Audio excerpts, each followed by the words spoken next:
រដ្ឋបាលខេត្តពោធិ៍សាត់ចេញសារថ្កោលទោសស្ត្រីម្នាក់ដែលបានជេរប្រមាថនិងដៀលពលរដ្ឋខេត្តពោធិ៍សាត់ថាមាយាទអន់ពូជចោលថោកទាបដោយទាមទារឲ្យសមត្ថកិច្ចចាត់ការតាមច្បាប់កុំលើកលែង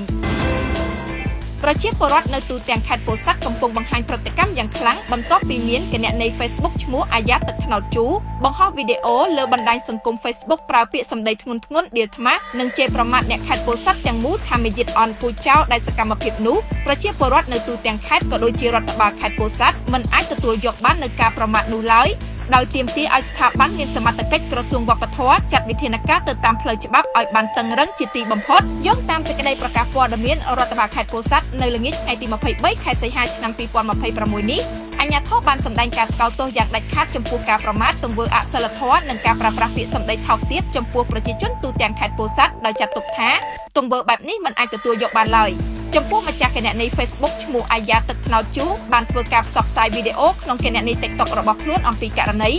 ឡានរបស់ខ្លួនត្រូវបានចោរលួចបូមប្រេងព្រមទាំងបានដៀលថ្មាសនិងជេរប្រមាថអ្នកខេត្តពោធិ៍សាត់ទាំងមូលថាមាយាទអន់ពូជចោលពាក់ព័ន្ធនឹងការផ្សព្វផ្សាយវីដេអូខាងលើនេះរដ្ឋបាលខេត្តពោធិ៍សាត់សូមជម្រាបជូនដល់បណ្ដាញផ្សព្វផ្សាយព័ត៌មាននិងសាធារណជនទាំងអស់ឲ្យបានជ្រាបថា1រដ្ឋបាលខេត្តពោធិ៍សាត់ច្រានចោលការផ្សព្វផ្សាយរបស់ម្ចាស់គណនី Facebook ខាងលើដែលជាការប្រមាថមើលងាយយ៉ាងធ្ងន់ធ្ងរដល់ប្រជាពលរដ្ឋខេត្តពោធិ៍សាត់ទាំងមូលដែលមិនត្រូវធ្វើការយោគយល់ឬអត់ឱនឲ្យបានជាដាច់ខាត2ប្រជាពលរដ្ឋមន្ត្រីរាជការនិងកងកម្លាំងប្រដាប់អាវុធទូទាំងខេត្តពិតជាបដិសេធនិងថ្កោលទោសយ៉ាងដាច់អហង្ការមិនទទួលយកបានជាដាច់ខាតនិងសូមស្នើដល់អាជ្ញាធរមានសមត្ថកិច្ចធ្វើការស្រាវជ្រាវយកបុគ្គលម្នាក់នេះមកផ្ដន្ទាទោសស្របតាមច្បាប់ដែលមានចែងជាធរមានឲ្យបានតឹងរ៉ឹងជាទីបំផុត3ទន្ទឹមនេះស្នើសុំក្រសួងវប្បធម៌និងវិចិត្រសិល្បៈចាត់វិធានការចំពោះបុគ្គលនេះដែលបានជេរប្រមាថដោយសម្ដីអសិលធម៌ដែលសង្គមស្អប់ខ្ពើមជាទីបំផុតមិនស័ក្តិសមជាស្ត្រីខ្មែរហើយបានប៉ះពាល់យ៉ាងធ្ងន់ធ្ងរដល់វប្បធម៌ដ៏ល្អផូរផង់របស់ខ្មែរយើង4កន្លងមកមានបុគ្គលមួយចំនួនបានប្រើប្រាស់ទម្រង់ដ៏ស្មុគរូបនេះ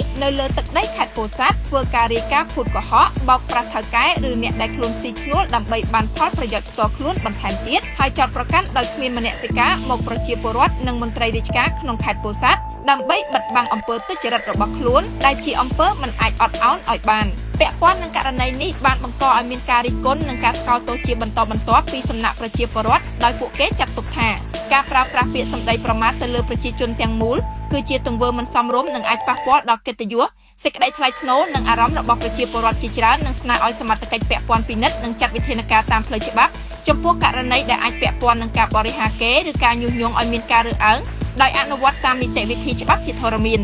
វីដេអូនេះខ្ញុំចេញសុំទោសហើយសង្ឃឹមថាពុកម៉ែបងប្អូននឹងឈប់ខឹងសប្បាយឲ្យលើកខ្ញុំតែបើសិនជាពុកម៉ែបងប្អូនមិនពេញចិត្តមិនលើកលែងទោសឲ្យខ្ញុំចង់ឲ្យខ្ញុំនឹងទៅសុំទោសជាសាធារណៈចង់ឲ្យខ្ញុំទៅចូលប៉ោះអូខេខ្ញុំនឹងតាមសំណូមពរពុកម៉ែបងប្អូនដែលពាក្យដែលខ្ញុំនិយាយពាក្យថាពួកខេត្តពោធិ៍សាត់ចោលជាមួយជាពីរតែពុកម៉ែបងប្អូនបើសិនជាស្ដាប់វីដេអូខ្ញុំឲ្យដល់ចប់ក៏យល់ពីន័យខ្ញុំនិយាយថាខ្ញុំចង់និយាយមានន័យថា